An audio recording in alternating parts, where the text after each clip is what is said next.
ഒരു മുസ്ലിമിന്റെ ജീവിതം എന്ന് പറയുന്നത് ഹബീബ് സല്ലല്ലാഹു അലൈഹി വസല്ലമ തങ്ങളുടെ ജീവിതമാണ്. അവിടുന്ന് കാണിച്ചു തന്ന മാതൃകകളാണ് ഓരോ മുസ്ലിമും പിൻപറ്റുന്നത്. ഇമാം മുസ്ലിം റഹ്മത്തുള്ളാഹി അലൈഹി അവിടുത്തെ സ്വഹീഹ് മുസ്ലിമിൽ പറയുന്ന ഒരു ഹദീസ്, ഖാല റസൂലുള്ളാഹി സ്വല്ലല്ലാഹു അലൈഹി വസല്ലം, നബി സല്ലല്ലാഹു അലൈഹി വസല്ലമ തങ്ങൾ പറഞ്ഞു, ലാ തദ്ഖുലൂനൽ ജന്നത ഹത്താ തുഅ്മിനു, നിങ്ങളിൽ ഒരാളും സ്വർഗാവകാശിയാവുകയില്ല ഹത്താ തുഅ്മിനു, നിങ്ങൾ വിശ്വാസികളായി മാറുന്നതുവരെ. വലാ തുഅ്മിനു ഹത്താ തഹബ്ബു, നിങ്ങൾ വിശ്വാസികളായി മാറുകയില്ല ഹത്താ തഹബ്ബു, നിങ്ങൾ പരസ്പരം സ്നേഹിക്കുന്നതുവരെ.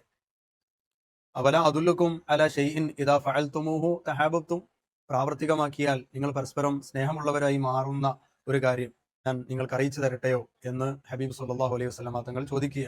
എന്നിട്ട് അവിടുന്ന് തന്നെ അതിന് മറുപടിയും പറയുന്നു, അഫ്ഷുസ്സലാമ ബൈനക്കും, നിങ്ങൾ പരസ്പരം സലാമിനെ അധികരിപ്പിക്കുക. ഇത് ഹബീബ് സല്ലല്ലാഹു അലൈഹി വസല്ലമ തങ്ങളുടെ ചര്യയാണ്. പരമാവധി ജീവിതത്തിൽ പകർത്തുവാൻ, നമ്മുടെ സുഹൃത്തുക്കളോട് സ്നേഹമുള്ളവരായി മാറുവാൻ അല്ലാഹു സുബ്ഹാനഹു വ തആല നമ്മെ അനുഗ്രഹിക്കുമാറാവട്ടെ. ആമീൻ. അസ്സലാമു അലൈക്കും വറഹ്മത്തുള്ളാഹി.